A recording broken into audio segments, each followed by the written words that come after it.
मैं आपसे 1000 बार झूठ बोल सकता हूँ, परंतु मैं स्वयं से 1 सेकंड भी झूठ नहीं बोल सकता महाराज। ये भगवान के सीसीटीवी कैमरे लगे हैं, किसको धोखा देना है। इस संसार में प्रत्येक प्राणी यदि सोचता है कि मैंने इसको ठग लिया, इसको लूट लिया, इसको धोखा दे दिया, तो समझो सबसे बड़ा अनाड़ी व्यक्ति वो है, वो स्वयं लूटा जा रहा है, वो स्वयं धोखे में है, वो स्वयं ठगा जा रहा है महाराज। यहाँ संसार में कोई किसी को न ठग सकता है, न कोई लूट सकता है, न कोई धोखा दे सकता है, परंतु मृत्यु अवश्य एक दिन सबको धोखा देने वाली है महाराज। इसलिए सावधान रहना चाहिए। ये इंद्रियों में देवता है, वाणी में सरस्वती है, इसलिए कर्मों का फल अवश्य मिलता है जीव को। इसलिए सावधान हो जाओ भाई बंधु। राजा के भय से जो आस्तिकता बुद्धि है उसी का नाम श्रद्धा है। सदैव सत्य को धारण करने का प्रयत्न करो। जब तक सत्य को धारण नहीं करोगे तब तक परमात्मा के वास्तविक रूप का बोध भी नहीं हो सकता।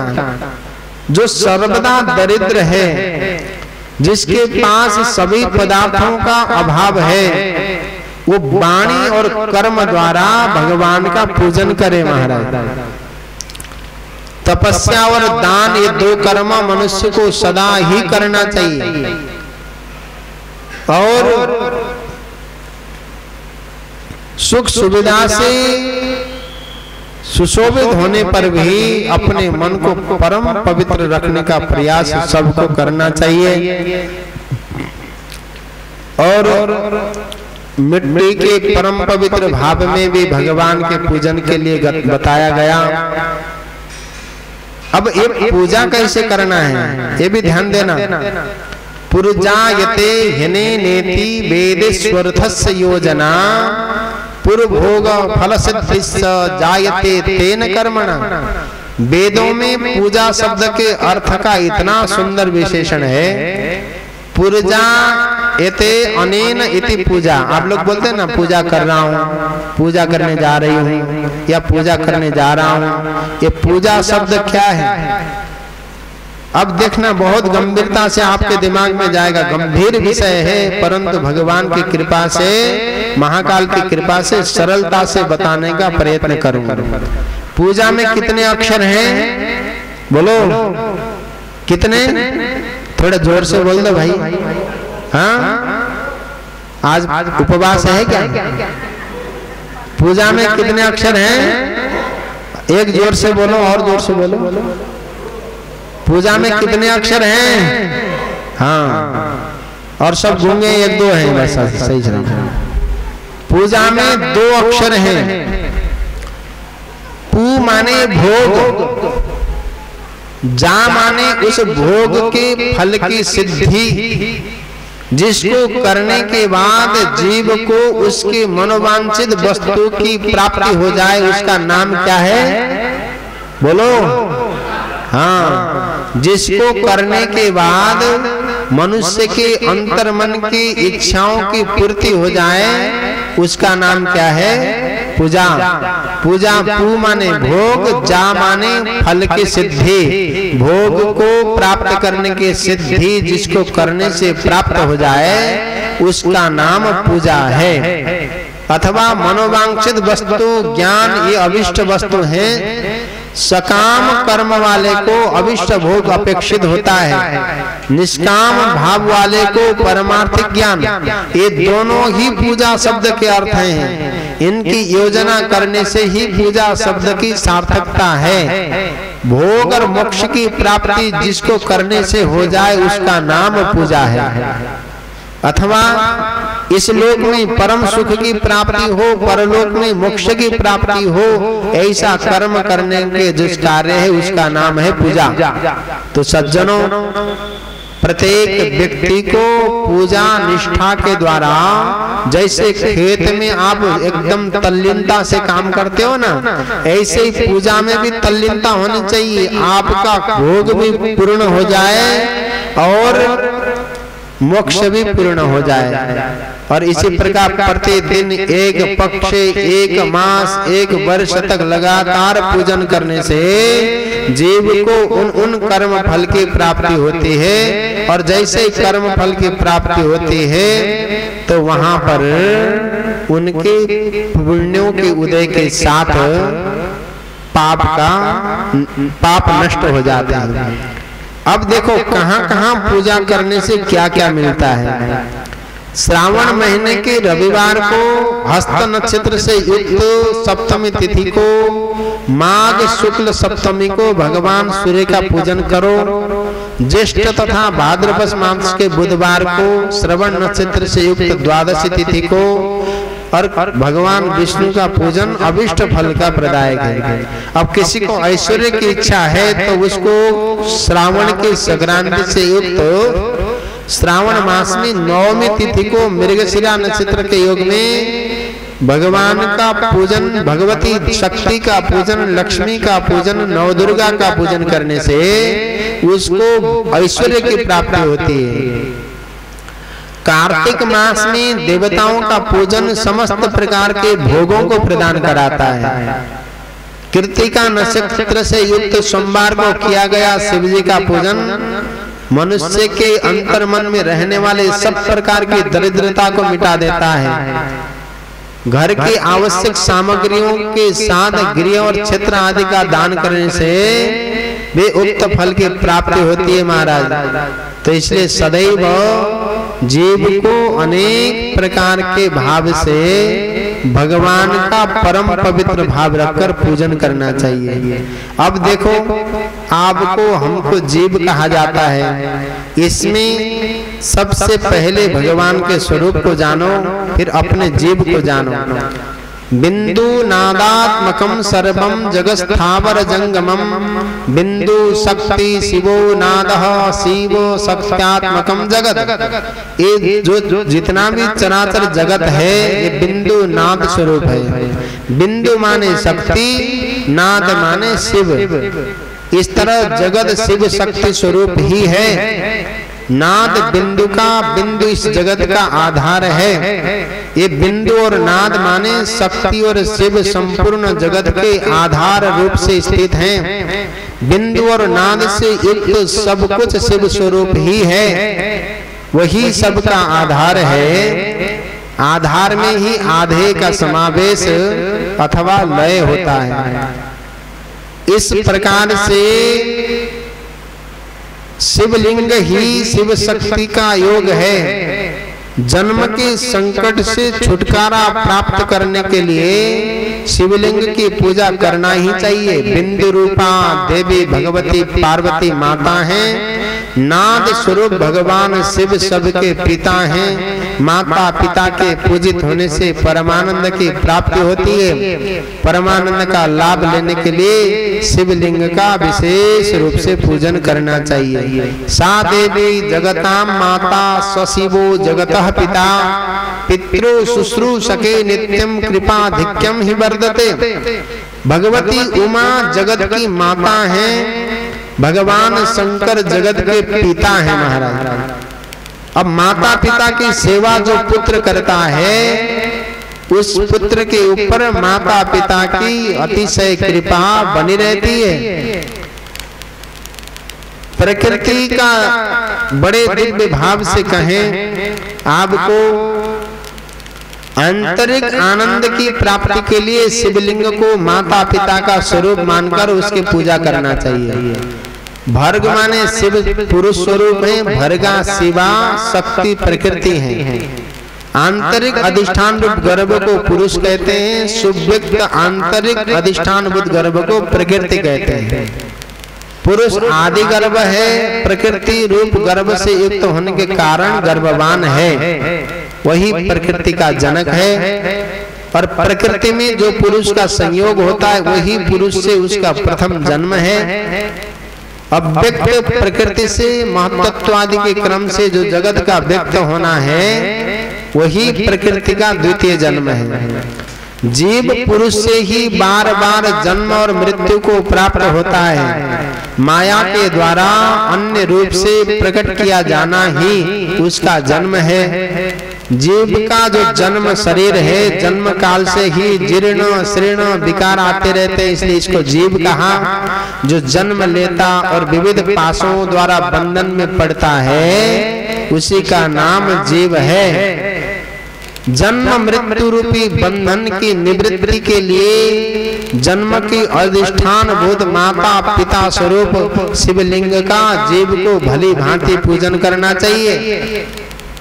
शब्द स्पर्श रूप रस गंध आदि पंच तन्मात्रा पंच इंद्रिय से विषय ग्रहण करने से भाव अर्थात वृद्धि को प्राप्त होता है। इसलिए भग शब्द का अर्थ प्रकृति है। भोग ही भग का मुख्य शब्दार्थ है। भग प्रकृति है, भगवान शिव है।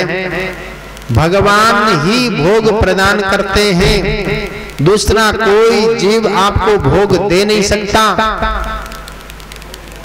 भगवान सबको भोग देते हैं, इसलिए उनका नाम भगवान है। अब आज से आप चक्कर में मत पड़ना कि भाई उसके पास जाऊंगा तो ये मिल जाएगा। अब आपको रास्ता सीधा बता दिया गया है और उनके पास जाके ही मिलेगा। क्षिप्रा में जाओगे तो स्नान के लिए जल मिलेगा। अब रामघाट के यही अपने धर्मशाला के बाहर सोचो कि यही क्षिप्रा आ जाए अभी, तो आ जाएगा क्या? नहीं आएगी। आपको रामघाट में ही जाना पड़ेगा, क्षिप्रा तट में ही जाना पड़ेगा और वहीं जल मिलेगा। इसलिए यदि भोग की प्राप्ति चाहते हो तो कहाँ जाना पड़ेगा? बोलो, भगवान के पास। वही बात बनेगी, क्योंकि जिसके पास खजाना है। अच्छा, सामान्य सी बात, किसी किराने के दुकान वाले के पास जाके आप कहोगे कि महाराज हमको बासमती चावल दे दो, तो दे देगा। किसी ऑटो पार्ट्स वाले के दुकान में जाके मांगो बासमती चावल दे दो, तो हाँ दे पाएगा क्या? इसी तरह से भोग की प्राप्ति चाहते हो तो किसकी पूजन करनी पड़ेगी? हाँ, जोर से बोल दो भाई, हाथ जोड़ो तुम्हारे। हाँ, भोग की प्राप्ति चाहते हो तो भगवान की पूजा करनी पड़ेगी। मोक्ष की प्राप्ति चाहते हो तो भगवान की प्राप्ति पूजन करनी पड़ेगी।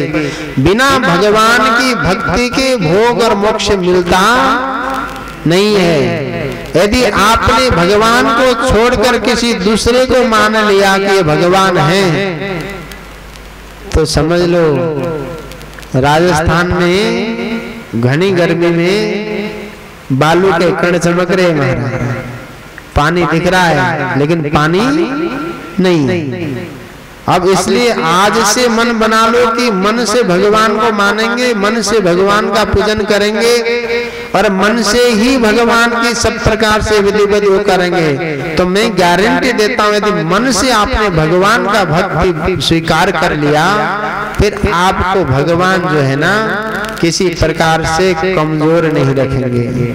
यदि आपने भगवान को छोड़कर किसी दूसरे को भगवान मान लिया, तो भगवान कहते हैं कि जब इतने भगवान तेरे पास हैं तो मेरे पास आने की क्या जरूरत है, जब तू वहीं आनंद में रहे, चाहे दुख मिले चाहे सुख मिले। इसलिए सदैव विशेष करके परमात्मा से जुड़ो। लोगों से जुड़ना कोई बड़ी बात नहीं है, किसी से भी जुड़ना है तो भगवान से जुड़ो, और भगवान से जुड़ने वाला व्यक्ति ही भगवान का प्रेमी हो सकता है। और स्वयं से जोड़ने वाला व्यक्ति कभी भगवान का प्रेमी नहीं बन सकता।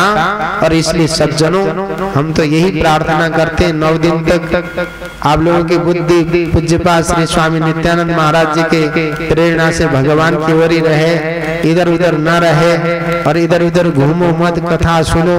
जब खर्च किया है तो करो भाई, कम से कम हमने भी तो अपना समय दान किया है तुमको। ये समय फ्री का थोड़ी है, हम बाद में चाहेंगे तो समय नहीं दे पाएंगे, और इस समय जो दे रहे उसका सदुपयोग आप लोग नहीं करोगे तो हमको अपने ऊपर पश्चाताप होगा कि ये समय कहाँ खर्च कर दिया। इन्वेस्ट करें तो उसका लाभ हमको भी मिलना चाहिए महाराज। इधर उधर घूम के क्या करोगे? घूमने के लिए तो बहुत जगह पड़े थे। वहां जाते उदयपुर में झील पड़े, माई सागर जाते झरने दिखाई देते महाराज। जब महाकाल की नगरी में आए हो तो अपने पूर्वजों की प्रसन्नता के लिए और अपनी प्रसन्नता के लिए भगवान की कथा सुनो। यहाँ मन को घुमाओ मत। ये मन घुमाते घुमाते घुमाते घुमाते घुमाते चारों चक्कर खाकर अब गिरने वाले हो गए तो भी मन घुमा रहे हो, हद हो गई। थोड़े सुधर जाओ महाराज। इसलिए सज्जनों, यदि भोग और मोक्ष की प्राप्ति चाहते हो तो सदैव भगवान शंकर के शिव शक्ति स्वरूप शिवलिंग की पूजन करनी चाहिए। और ऋषियों ने कहा महाराज आप ये बताइए कि ये लिंग स्वरूप प्रणव का महात्म्य और भगवान शिव भक्त के पूजन की विधि बताओ। तो सूर्य ने कहा कि ये जो प्रणव है, प्रणव जो नाम है, प्रोहि प्रकृति जातस्य संसारस्य महोदधे नवम नावाम तरमिति प्रणमं वै विदुर्बुधा। जिस प्रकार से प्र नाम है प्रकृति, उससे उत्पन्न संसार रूपी महासागर का नाम है प्र। नाव माने इस संसार रूपी महासागर से जो पार करा दे, अथवा जो नाव रूपी बनके संसार रूपी सागर से जीव को पार कर दे, उस नाव का नाम है प्रणव। प्र माने संसार रूपी सागर, नाव माने उसको पार कराने वाला। इसलिए प्रणव ओमकार ही प्रणव है। ये ओमकार ही संसार के भवसागर में डूबने वाले जीव को सदैव पार कराता है। तो ओम कब पार कराएगा? बोले ओमकार का जप करने वाले साधकों को प्रणव कहता है। यदि तुमने मेरे ओमकार का जप कर लिया तो तुम्हारे जीवन में प्रपंच नहीं रहेंगे और तुम लोग सदैव जिसने इस ओमकार का जप किया, तुम्हारे जीवन के सब प्रकार के प्रपंच समाप्त हो जाएंगे। इस भाव को लेकर भी उस ओम को प्रणव मानते हैं। और दूसरा भाव ये प्रकर्षेण नयत युष्मान मोक्षम इति प्रणवः, अथवा सब उपासकों को बलपूर्वक जो मोक्ष तक पहुंचा दे, अथवा जिसने ओमकार की उपासना की हो, जप किया हो, आराधना किया हो, उसको जबरदस्ती खींच के मोक्ष तक जो पहुंचा दे, उसका नाम क्या है? प्रणव है।